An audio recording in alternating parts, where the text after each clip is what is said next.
கேரளாவில் நம்ம நண்பர்கள் நிறைய பேர் இருக்காங்க. அவங்களுக்குலாம் பேசும்பொழுது மம்முட்டி, மோகன்லால் எல்லாருமே சம்மந்தப்பட்டிருக்கிறதா தான் சொல்கிறாங்க. ஸோ அப்படிப்பட்ட நடிகைகளுக்கு இவ்வளோ பெரிய அந்த இண்டஸ்ட்ரியே இவ்வளோ பெரிய பிரச்சனையை சந்திச்சிருக்குன்னா அப்போ சொன்னவர்கள் பாதி, சொல்லாதவர்கள் மீது தான் நம்ம எடுக்க வேண்டியது. ஏன்னா அங்கே இருக்கிற அந்த பெரிய கிழட்டு சிங்கங்கள் எல்லாமே தினந்தோறும் வேட்டையில் தான் இருந்திருக்கு போல இருக்குது. ஸோ அதெல்லாம் பார்க்கும்போது எப்படி உங்களுடைய, அதாவது இந்த இண்டஸ்ட்ரியில் நீ பிழைக்கணும்னா இதுக்கெல்லாம் நீ ஒத்துக்கிட்டு தான் ஆகணும் அப்படிங்கிற ஒரு மிதப்பும் திமுறும் அவங்கள்ட்ட. பல பேர் வந்து நெருக்கமாக இருக்கும்போது வீடியோவே எடுத்து வைக்கிறாங்க. அது ஸ்ரீரெட்டி மாதிரி பல பேரோடு ஒரு நட்பு வச்சுருந்த ஒரு பெண்மணி. ஏன்னா அவங்க போடுற லிஸ்ட்டே பாட்டை நின்றுக்கிட்டே இருக்கு. அஜித், விஜய் காலத்தையும் நீங்கள் சேர்க்கணும், தனுஷ், சிம்பு காலத்தையும் நீங்கள் சேர்க்கணும் இல்லையா? இது மட்டும் என்ன யோக்கியமான காலமாக இருக்குது?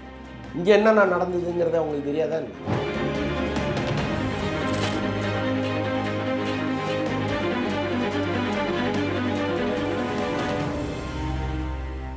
மக்களே, அன்பு வணக்கம். இன்றைய நமது சிறப்பு நேர்காணலில் நம்முடன் இருப்பவர் வலைபேசி அந்தன் சார் அவர்கள். சார் வணக்கம். வணக்கம். எப்படி சார் இருக்கீங்க? சிறப்பாக இருக்கேன். மலையாள சினிமான்னு சொன்னாலே நம்மளுக்கு அழகான படங்கள்லாம் ஞாபகத்துக்கு வரும். இப்போ தொடர்ந்து வந்து இந்த ஆபாசமான செய்திகள் தான் ஞாபகத்துக்கு வருது. என்ன நடக்குது சார் மலையாள சினிமாவில்?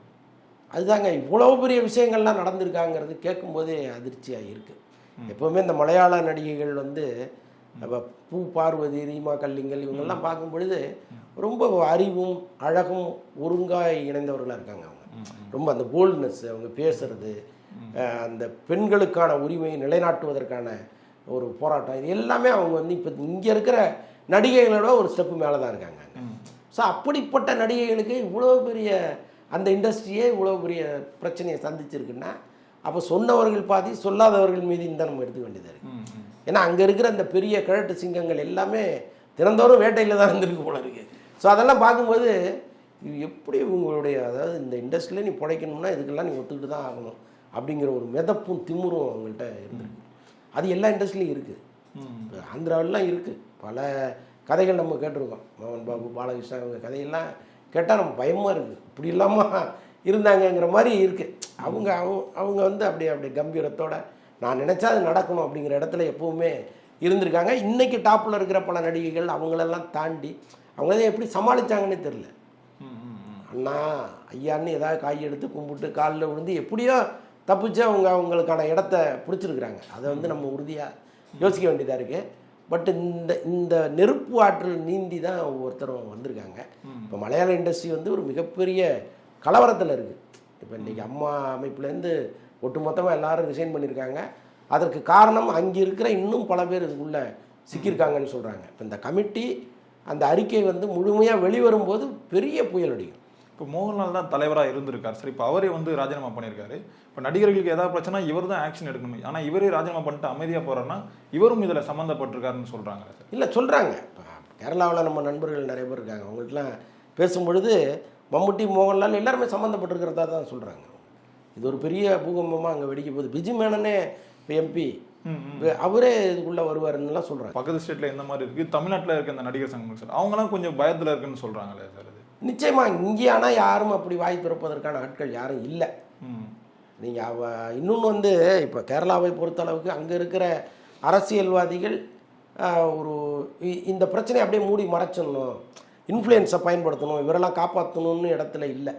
அவங்க ஓரளவுக்கு நியாயமாக இருக்காங்க. இப்போ திலீப்பெல்லாம் சிறைக்கு போகிறாரு, இத்தனை வருஷம் இருக்கார் அப்படின்னா நடுவில் பெரிய போராட்டத்துக்கு பிறகு தான் ஜாமீனில் வந்து படங்களில் நடிச்சிட்டு இருக்காரு.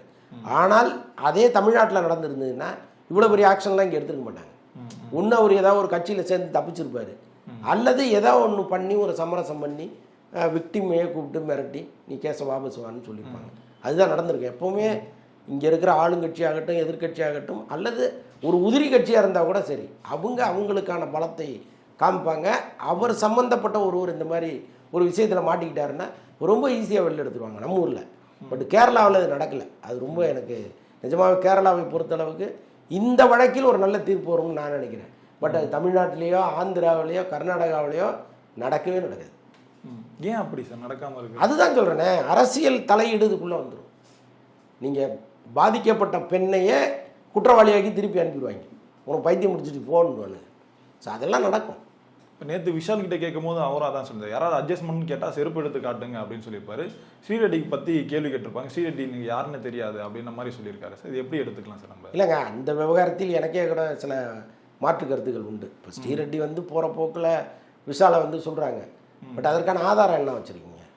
விஷாலும் நீங்களும் கட்டி பிடிச்சிட்டு நிற்கிற மாதிரி ஒரு ஸ்டில் உங்கள்கிட்ட இருந்ததுன்னா வெளியிடுங்க, அதுக்கப்புறம் நீங்கள் சொல்கிறத நம்ம நம்பலாம். ஒன்றுமே இல்லாமல் நான் இவருன்னா அதுக்கு ஒன்றுமே இல்லையே. யார் வேணாலும் யார் வேணாமல்னாலும் சொல்லிடலாம்ல. அதை நான் நம்ப தயாராக இல்லை. பட் அதே நேரத்தில் விஷால் சொல்கிற கருத்தை நம்ம ஏற்றுக்க முடியாது. செருப்பால் அடிங்கன்னா யார் காப்பாற்றுவீங்க? இப்போ நாளைக்கு வந்து ஒரு முக்கியமான நடிகர், ஒரு அரசியல் பின்புலம் உள்ள ஒரு நடிகை கட்டி பிடிச்சிடுறாரு, செருப்பு கட்டி அடிச்சிடுறாங்கன்னா அவங்க உருப்படியாக வீட்டுக்கு போயிட முடியுமா? அப்போ விஷாலா வந்து நிற்பார். படத்தில் தான் அதெல்லாம் நடக்கும். ஹீரோ பறந்து வந்து அடிப்பார், காப்பாற்றுவார். அதெல்லாம் இங்கே நடக்குமா என்ன? அப்போ அப்படி போகிற போக்கில் சொல்லக்கூடாது. சங்கம் என்ன பாதுகாப்பு உங்களுக்கு கொடுக்கும்? இது வரைக்கும் என்ன கொடுத்துருக்கு?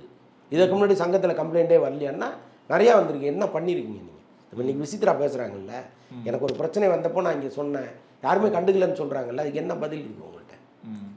அப்போ பாதிக்கப்பட்டவர்கள் சொல்ல தானே செஞ்சுருக்காங்க. நீங்கள் அமைதியாக தானே இருந்திருக்கீங்க. இன்றைக்கி வந்து ஒரு பிரச்சனை வரும்பொழுது கேள்வி எழுப்பும்போது அப்படியே வீரநாட்டம் பேசுவதை எப்படி ஒத்துக்க முடியும்? ஆனால் ஸ்ரீரெட்டி வந்து தொடர்ந்து விஷால் குறித்து சொல்லிட்டே தானே சார் இருக்காங்க. இது இப்போன்னு இல்லை, அப்போத்துலேருந்தே வந்து ஆதாரத்தோடு சொல்லுங்கன்றேன். முட்டைக்கட்டையாக ஒரு விஷயத்தை சொல்லிட்டு போகிறத எப்படி நம்ப முடியும்? ஒரு ஆதாரத்தை காமிங்க. ஆனால் விஷால் எனக்கு தெரியவே தெரியாதுன்னு சொல்கிறாரு சார். தெரியாமல் கூட இருந்திருக்கலாம்ல, நமக்கு என்ன தெரியும்? அவர் பேசுகிறதுல உண்மை கூட இருக்கலாம்ல, நமக்கு என்ன தெரியும்? அவங்க ஒரு ஆதாரத்தை காமிச்சு விஷாலும் அவரும் இருக்கிற மாதிரி ஒரு ஸ்டில்லை அவங்க காமிச்சு, ஒரு நெருக்கமாக இருக்கிற மாதிரி ஒரு ஸ்டில்லை காமிக்கலாம். ஏன்னா இன்றைக்கி ஃபோன் வந்துருச்சு, எல்லாரும் படம் எடுத்துக்கிறாங்க. பல பேர் வந்து நெருக்கமாக இருக்கும்போது வீடியோவே எடுத்து வைக்கிறாங்க. அதுவும் ஸ்ரீரெட்டி மாதிரி பல பேரோடு ஒரு நட்பு வச்சுருந்த ஒரு பெண்மணி. ஏன்னா அவங்க போடுற லிஸ்ட்டே பாட்டை நின்றுக்கிட்டே இருக்குது, இவருங்கிறாங்க. அப்போ அவங்களுக்கு ஏதோ ஒரு உள்நோக்கம் இருந்திருக்கு. அப்போ நீங்கள் கட்டாயமாக வீடியோவோ ஃபோட்டோவோ எடுத்து வச்சுருப்பீங்கல்ல, அப்போ அதை வெளியிடுங்க. அதுக்கப்புறம் விஷாலை பற்றி பேசுவோம். இப்போ எல்லா துறையிலையும் இந்த அட்ஜஸ்ட்மெண்ட் வந்து அதிகமாக தான் இருக்குது. ஆனால் சினிமான்னு வரும்போது ரொம்பவே பெருசாக இருக்குது சார். இல்லை, எல்லா துறையிலையும் இருக்குது, சினிமாவில் ரொம்ப அதிகமாக இருக்குது. ஸோ அது காலகாலமாக இருக்கிறது தான். பட்டு இது வந்து என்னென்னா ரொம்ப குறைந்த காலத்தில் உங்களை வந்து ஒரு புகழின் உச்சியில் கொண்டு போய் வச்சிடும். பொருளாதார ரீதியாக உங்களை எங்கேயோ கொண்டு போய் வச்சிடும். இப்போ வரும்போது பஸ்ஸில் வந்து இறங்கின நயன்தாரா தான் இன்றைக்கி அவங்க வச்சுருக்கிற காருடைய எண்ணிக்கை அவங்களுக்கே தெரியாது, எங்கே சொத்து இருக்குங்கிறதே அவங்களுக்கு தெரியாது. ஆனால் இங்கே பஸ்ஸில் தான் வந்து இறங்கினாங்க.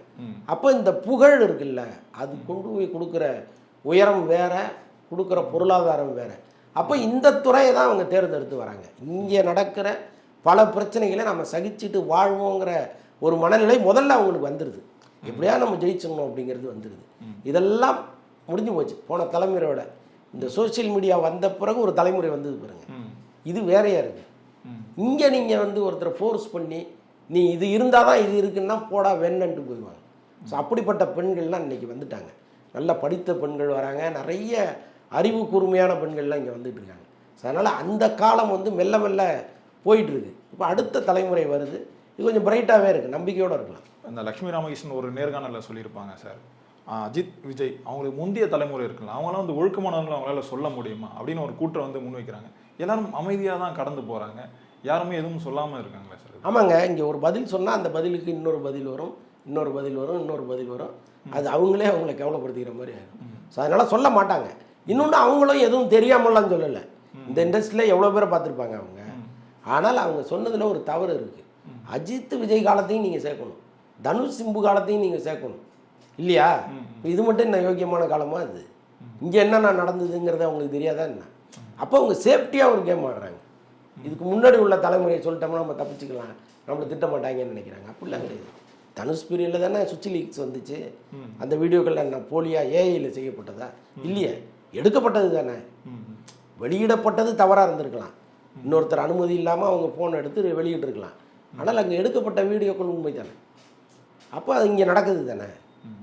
அதனால் எல்லா காலத்துலேயும் அது நடக்குது. இப்போ வேணால் நடக்காமல் இருக்கலாம், இப்போ இன்னும் வர்ற காலங்கள் இதில் வேணால் அது நடக்காமல் இருக்கலாம். ஏன்னா ஒரு பயம், எல்லார் கையிலையும் ஃபோன் இருக்குது, எல்லார் கையிலையும் இந்த உழவுன்னு மைக் வச்சுருக்காங்க, எல்லார் கையிலையும் கேமரா இருக்குது, எல்லார் கையிலையும் இந்த பட்டன் கேமராலாம் இன்றைக்கி வந்துருச்சு. உங்களை காலி பண்ணணுன்னு ஒரு பொண்ணு முடிவு எடுத்துருச்சுன்னா முடிஞ்சது தான். ஸோ அதனால் இன்றைக்கி பயப்படுவாங்க. ஒருவேளை ஆசை இருக்கலாம், அடக்குமுறை இருக்காது.